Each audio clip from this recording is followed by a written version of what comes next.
বৃষ্টির পানিতে রয়েছে 5টি রোগের ওষুধ। আপনারা জানলে অবাক হয়ে যাবেন, বৃষ্টি কিন্তু আল্লাহ পাক রব্বুল আলামিনের পক্ষ থেকে আসমান থেকে বর্ষিত হয় এবং আল্লাহ তাআলা বৃষ্টির পানি ব্যাপারে নিজেই কোরআনুল কারীমের ভিতরে আয়াত নাযিল করে দিয়েছেন। কোরআনুল কারীম খুলেন, আল্লাহ পাক রব্বুল আলামিন নিজেই বলে দিয়েছেন। 26 নম্বর পারা 10 নম্বর সূরা কফের 9 নম্বর আয়াত আল্লাহ পাক রব্বুল আলামিন জানিয়ে দিয়েছেন, ওয়ানাজ্জালনা মিনাস সামাই মাআন মুবারাকান ফাআমবাতনা বিহি জান্নাতি ওয়া হাব্বাল হাসীদ। আল্লাহ পাক রব্বুল আলামিন বলছেন, আসমান থেকে আমি বরকতময় পানি বর্ষণ করি তোমাদের উপর এবং সেখান থেকেই দুনিয়াতে উৎপাদিত হয় বাগান, বিভিন্ন শস্যাদি উৎপাদিত হয় দুনিয়ার জমিনে। এবং আল্লাহ পাক রব্বুল আলামিন অন্য আয়াতে জানিয়ে দিয়েছেন, ওয়ানসালনা মিনাস সামাই মাআন তাহুরা। আসমান থেকে আল্লাহ পাক রব্বুল আলামিন পবিত্র পানি বর্ষণ করেন। এই বৃষ্টির পানির ভিতরে কিন্তু অনেক উপকার রয়েছে, এটা আমরা অনেকেই জানি না। বৃষ্টির পানি 1 নাম্বার, যখন কোনো ব্যক্তি এটাকে আবার পরিষ্কার পরিচ্ছন্ন করে ভালো করে ছেঁকে তারপরে খেতে হবে। যদি কেউ বৃষ্টির পানি খেতে পারে তার হজম শক্তি বৃদ্ধি পাবে।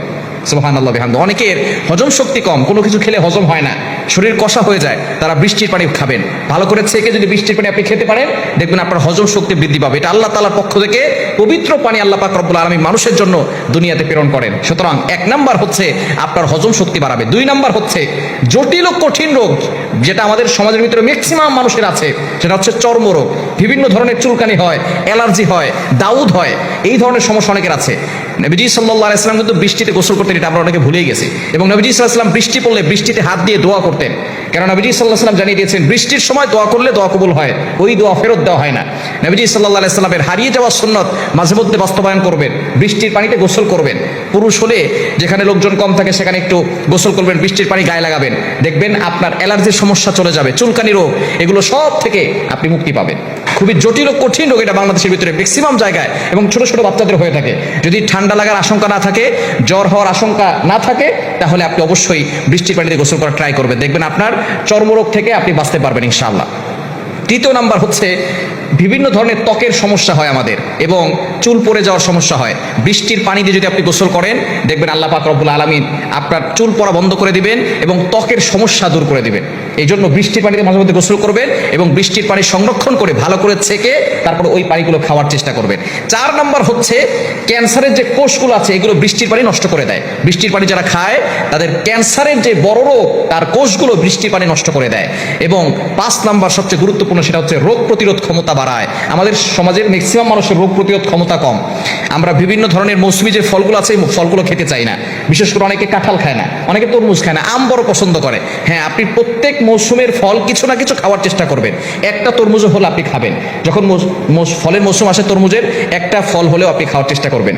যখন কাঁঠালের মৌসুম আসে খাবেন, কেননা এটা আপনার রোগ প্রতিরোধ ক্ষমতা বাড়াবে। ঠিক তদ্রুপভাবে এই বৃষ্টির পানিও আপনার রোগ প্রতিরোধ ক্ষমতা বাড়ায়। এজন্য এই বৃষ্টির পানিটাকে সংরক্ষণ করে রাখবেন, ভালো করে ছেঁকে পরিষ্কার করে ওই পানিটা খাওয়ার ট্রাই করবেন। এবং বৃষ্টি পড়লে আপনি বৃষ্টিতে গোসল করার সুযোগ থাকলে গোসল করবেন এবং বৃষ্টির সময় আল্লাহর কাছে দোয়া করবেন।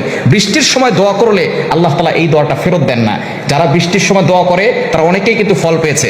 এটা তিরমিজি শরীফের হাদিস, নবীজি সাল্লাল্লাহু আলাইহি ওয়াসাল্লাম নিজে জানিয়ে দিয়েছেন, যারা বৃষ্টির সময় হাতটাকে ভিজাবেন, আপনি আপনার জানালা থেকে হাতটাকে বের করে দিয়ে হাতে পানি পড়ছে আর আপনি আল্লাহর কাছে চাচ্ছেন, আল্লাহ আমার এটা দাও, আল্লাহ আমার এটা দাও, আল্লাহ আমি এই বিপদে আছি, আল্লাহ আমি এই অভাবে আছি। এবং যদি গোসল করার সুযোগ হয়, নবীজি সাল্লাল্লাহু আলাইহি ওয়াসাল্লাম বৃষ্টিতে মাঝে মধ্যে ভিজতেন, আমরা এই সুন্নতটাকে ভুলে গেছি। আমরা বৃষ্টিতে ভিজবো, তাহলে চর্মরোগ দূর হবে, ত্বকের সমস্যা দূর হবে, চুল পড়া বন্ধ হবে এবং দোয়া করলে দোয়াও কবুল হবে। কারণ আল্লাহ তাআলার পক্ষ থেকে আসমান থেকে রহমতের বৃষ্টি নাজিল হয়, কিন্তু অনেকেই আছে বৃষ্টি পড়লে অখুশি হয়ে যায়। বৃষ্টি হচ্ছে আল্লাহর পক্ষ থেকে বান্দার প্রতি একটা রহমত। কখনো বৃষ্টি বললে বৃষ্টিকে গালিগালাজ করবেন না। বৃষ্টি আসলে অতিরিক্ত হলেও আপনি কখনো বৃষ্টিকে গালিগালাজ করবেন না, এটা আল্লাহর পক্ষ থেকে একটা রহমত। এজন্য বৃষ্টির সময় দোয়া করবেন এবং বৃষ্টি পানি খাবেন এবং গোসল করার ট্রাই করবেন, দেখবেন আল্লাহ তাআলা জটিল ও কঠিন রোগ থেকে আপনাকে মুক্তির ব্যবস্থা করে দিবেন।